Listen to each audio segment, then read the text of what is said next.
யாழ் மாவட்டத்தில் ஐஸ்கிரீம் நிறுவனங்களுக்கு தடை விதிக்கப்பட்டுள்ள விவகாரத்தின் பின்புலத்தில் வேறு நோக்கங்கள் உள்ளதாக அரசியல்வாதிகளும் சிவில் சமூகத்தினரும் தெரிவிக்கின்றனர். யாழ்ப்பாணத்தில் உள்ள 59 ஐஸ்கிரீம் மற்றும் பழச்சாறு விற்பனை நிலையங்களுக்கான வியாபார நடவடிக்கைகளுக்கு கடந்த சில வாரங்களுக்கு முன்னர் தடை விதிக்கப்பட்டுள்ளது. யாழ்ப்பாணத்தில் விற்பனை செய்யப்படுகின்ற ஐஸ்கிரீம் மற்றும் பழச்சாறு என்பன நுகர்வுக்கு உகந்ததாக இல்லை என தெரிவித்து இந்த தடை பிறப்பிக்கப்பட்டுள்ளதாக வர்த்தகர்கள் தெரிவிக்கின்றனர்.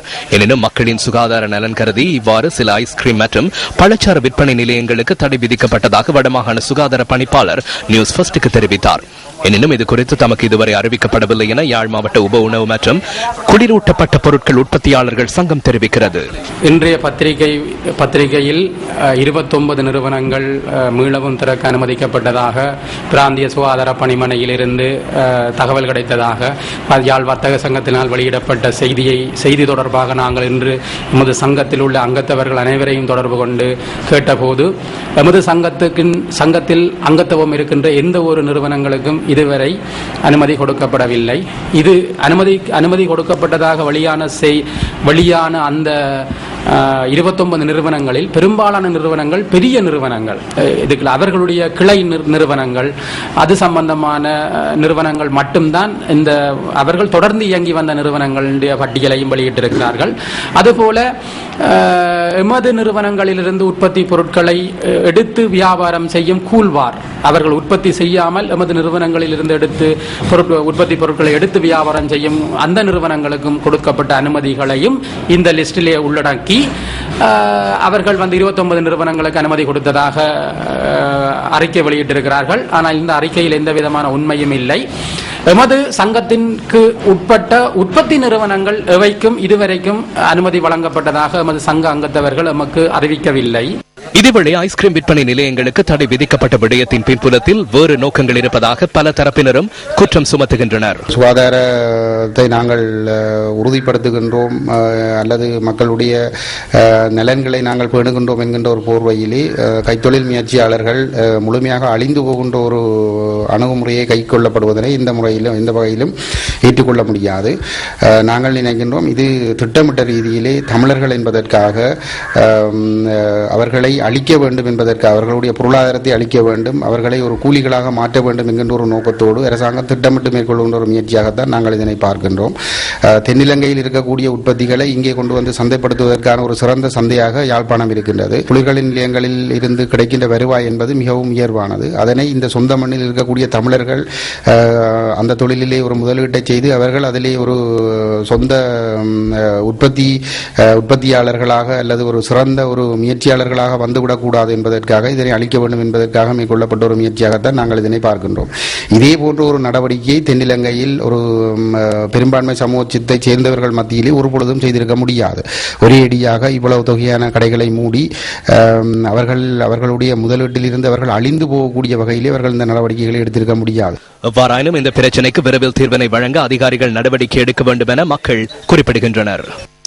நாங்கள் என்ன சொல்கிறோம்னா, இந்த உள்ளூர் உற்பத்தி ஐஸ்கிரீம் இதில் நீங்கள் தடை செய்திருக்கிறீர்கள், அது எங்களுக்கு பாதிப்பாக இருக்குது. அதே சமயத்தில் நீங்கள் அந்த உற்பத்தி அந்த ஐஸ்கிரீம் இதில் தென்னிலங்கையிலிருந்து கொண்டு வந்து இங்கே இந்த இதெல்லாம் செய்கிறதால இந்த உள்ளூர் உற்பத்தி மக்கள் சும்மா பாதிக்கப்பட்டிருக்கு. ஏதோ ஒரு நொண்டிச்சாட்டுகளை சொல்லிக்கொண்டு எங்களோட ஐஸ்கிரீம் கம்பெனிகளை மூடுவதற்காக சில திட்டமிட்ட சதிகள் நடந்து கொண்டிருக்குது. எங்களோட யாழ்ப்பாணத்து சுவையை நாங்கள் தொடர்ந்து ரசிக்கக்கூடிய அந்த சுவையை இப்போ இல்லாமல் போனதால் அதை பயனாளிகளும் சரி, அதை கொண்டிருக்கிற முதலாளிகளும் சரி சரியான கஷ்டப்படுகிறோம். நீண்ட காலமாக இயங்கி வந்த இந்த நிறுவனங்களை திடீரென்று இவ்வாறு முற்றுப்புள்ளி வைத்த செயலானது மக்களுக்கு கண்டிக்கக்கூடிய ஒரு விடயமாக காணப்படுகிறது. அந்த வகையில் சுமார் 15,000 ஐஸ்கிரீம் உற்பத்தியாளர்கள் வரை இதுவரை பாதிக்கப்பட்டுள்ளதாக அண்மை செய்திகள் வெளியாகியுள்ளன.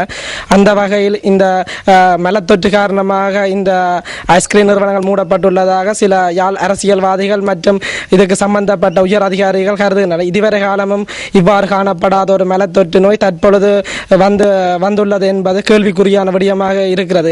அப்போ எந்த விதமான ஒரு கால அவகாசமும் இல்லாமல் திடீரென சடன்லியாக மூடினது குறித்து எங்களுக்கு ஒரு அதிருப்தியாக தான் இருக்குது எந்த நேரமும். ஏனென்றால் பல்வேறு அதாவது உற்பத்தி நிலையங்கள் ஒவ்வொன்றிலையும் தங்கியுள்ள ஊழியர்களின் குடும்பங்கள் அவர்களின் பொருளாதார நிலைமையில் இப்போ தற்போது பின்னடைவாக உள்ளது. இது இப்போ நாங்கள் இவ்வளோ காலமும் இந்த ஐஸ்கிரீம் வகை ஜூஸ் வகைகள் எல்லாத்தையும் பாவிச்சுകൊണ്ട് வரோம்.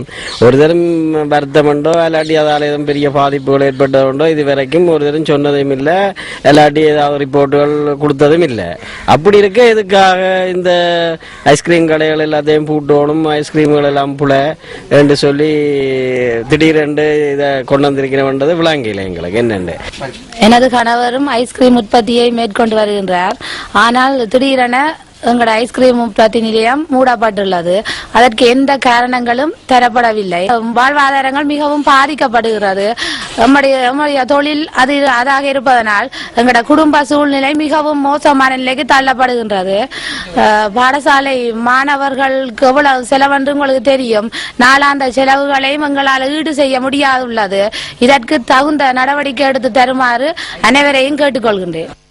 இதேவேளை யாழ்குடா நாட்டில் நாளாந்த 30 பேர் வயிற்றோட்டத்தினால் பாதிக்கப்படுவதாக யாழ்ப்பாணத்திலிருந்து வெளிவரும் பத்திரிகை ஒன்று இன்று செய்தி வெளியிட்டிருந்தது. இன்றைய பத்திரிகையில் 300 பேர் வாந்தி பேதி வயிற்றோட்ட நோயினால் பாதிக்கப்பட்டதாக பத்திரிகை செய்தி வெளியிடப்பட்டுள்ளது. ஆனால் அவ்வாறான ஒரு தகவல் கிடைத்ததாக நாங்கள் எமது யாழ் போதனா மருத்துவமனை மற்றும் பிரதேச மருத்துவமனையில் இருக்கின்ற வைத்தியர்களை தொடர்பு கொண்டு கேட்டபோது அவ்வாறான நோயாளர்கள் எவரும் இந்த வைத்தியசாலையில் அனுமதிக்கப்படவில்லை என்று சொல்லி அவர்கள் தெரிவிக்கின்றார்கள். எனவே சம்பந்தப்பட்ட தரப்பினர் தவறான தகவல்களை மக்கள் மத்தியில் விஷமத்தனமாக பரப்புவதை உடன் நிறுத்த வேண்டும் என்று சொல்லி நாங்கள் எமது கண்டனத்தையும் இந்த சந்தர்ப்பத்தில் பதிவு செய்கின்றோம்.